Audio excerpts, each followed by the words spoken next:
da palavra e do Espírito. Precisamos do Espírito e da palavra. E aí eu quero colocar dentro desse contexto a adoração. Amém? Por quê? Porque a adoração, ela traz o mover do Espírito. Lembra do que aconteceu com Eliseu em 2 Reis, capítulo 3? Não precisa abrir. Versículos 9 a 19, nós temos a história de Jorão. Amém? E Eliseu era averso ao rei Acabe e todos aqueles reis ímpios que não queriam saber nada de Deus. E ali naquele momento a palavra do Senhor diz, no versículo de número 15: ora pois, disse Eliseu, trazei-me um tangedor. E quando o tangedor tocava, veio o poder de Deus sobre Eliseu. Ele disse: assim diz o Senhor, fazei neste vale covas e covas. Amém? Eu fico pensando nessa palavra, e ela pode aí ter um efeito duplo, um significado duplo, porque primeiro, eu acredito que Eliseu, pela declaração do contexto aqui, você vai ver, que Eliseu estava resistente, amém? Ele tinha tanta, como que eu posso dizer, aversão, essa é a palavra, indignação, com relação ao rei, àquilo que ele estava fazendo, que era difícil para ele operar no Espírito, deixar fluir o poder de Deus. Estão me ouvindo? Então, e ao mesmo tempo, o ambiente, a atmosfera, então não é só algo interno, mas também é algo externo. Por quê? Porque nós estamos falando de pessoas ímpias. Nós estamos falando de pessoas que estavam zombando e escarnecendo de Deus. Então, além da aversão pessoal que o profeta tinha, havia um ambiente contrário. E aí o que ele faz para vencer tudo isso? Me traz aí um tangedor.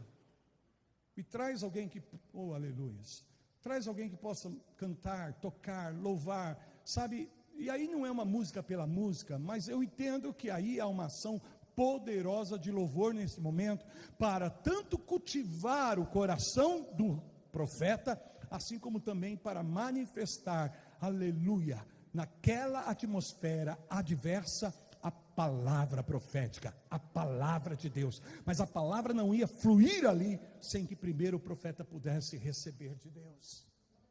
E aí o que acontece? Começa a louvar, começa a adorar a Deus, começa a exaltar o nome do Senhor. Nós não temos detalhes de como eles fizeram aquilo, mas a Bíblia é simples em dizer, começou a tocar e veio, aleluia, veio sobre Eliseu o poder do Espírito de Deus, a presença do poder do Espírito, e ali cheio do Espírito a palavra de Deus veio para trazer revelação, direção, milagre, provisão, bênção, aleluia. Irmãos, nós precisamos dessa revelação.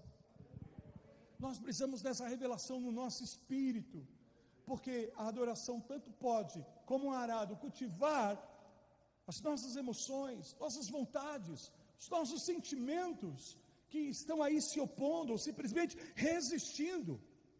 Mas também, a partir do momento que nós recebemos a ação dessa atmosfera dentro de nós, o Espírito pode fluir. Então, amados, não há atmosfera externa que possa impedir que a palavra seja liberada. Por quê? Porque antes de você falar, você tem que ouvir. Faz sentido isso? Nós falamos antes de ouvir. Nós falamos e depois queremos ouvir. Quando na verdade a ordem é inversa. Nós primeiro temos que ouvir, para depois soltar a palavra. Esses dias eu estava estudando sobre rema. Lembram dessa palavra? Rema. O que é rema? Basicamente, rema é uma palavra específica, uma palavra atual, precisa, amém? Coerente com as Escrituras, que vem de Deus para trazer um resultado na vida de uma pessoa, ou sobre um grupo de pessoas, ou sobre uma situação específica. Então a palavra, ela é precisa, porque ela vem de acordo com aquele momento, com aquela situação, com aquele acontecimento. Porém, ela nunca está contradizendo a palavra, a verdade. Então ela é coerente com as Sagradas Escrituras, com o Logos de Deus, porém é uma palavra que a gente chama de revelada. E ela vem da onde? Do Logos. Ela vem da palavra de Deus, mas ela se torna atual, ela se torna precisa e ela traz um resultado muito específico.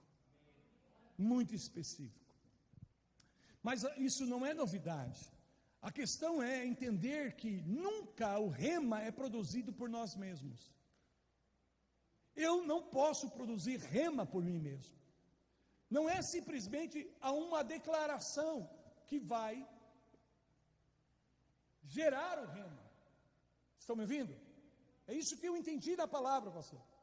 Que às vezes a gente falhou muito no operar o rema, porque achamos que rema era uma declaração em fé. Nunca é algo que eu simplesmente, da minha vontade, produzo rema. Eu não posso produzir rema. Você não pode produzir rema. Só quem produz rema, a palavra, é Deus. Quando ele fala, se tem um ouvido que o escuta, a fé vem pelo, e o ouvir a palavra. Só que a palavra ali é o rema.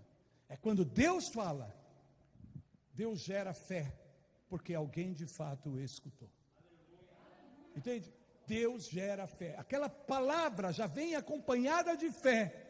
Não é algo que nasce no teu coração simplesmente. É algo que já vem da parte do Senhor, acompanhada. Não há fé se a palavra rema não for liberada. Quando a palavra rema, nesse aspecto, eu estou falando do rema.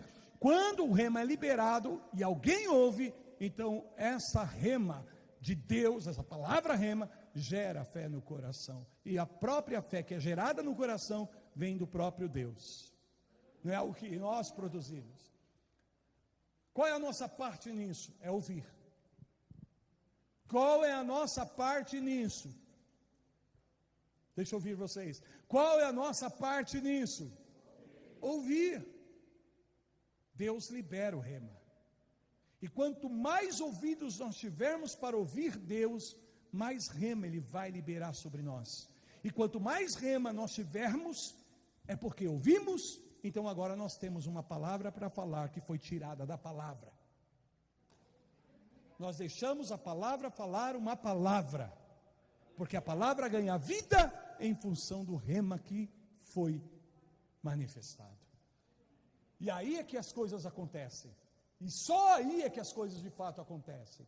Então, voltando aqui para esse texto, ele começa a receber a ação, o mover do Espírito. Irmãos, olha que coisa linda. E ele não simplesmente libera uma palavra, dizendo, eu creio que Deus vai fazer isso. Ele diz assim, assim diz o Senhor. Então, antes do profeta falar, o que ele fez? Ouviu. Amém? E o que estava impedindo ele de ouvir? A condição do seu coração e o lugar aonde ele estava. O que muitas vezes nos impede de ouvir o que Deus está falando sobre a situação, sobre a circunstância, nosso coração e às vezes também o lugar aonde nós estamos. Há uma interferência interna, assim como também uma interferência externa.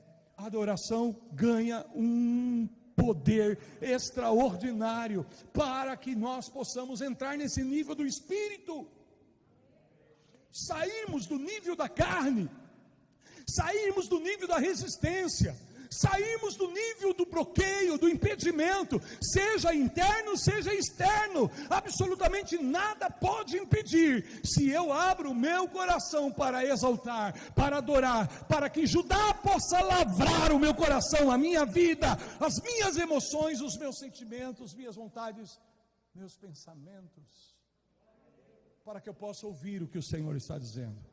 E quando eu ouço o que Deus está falando, eu tenho uma palavra.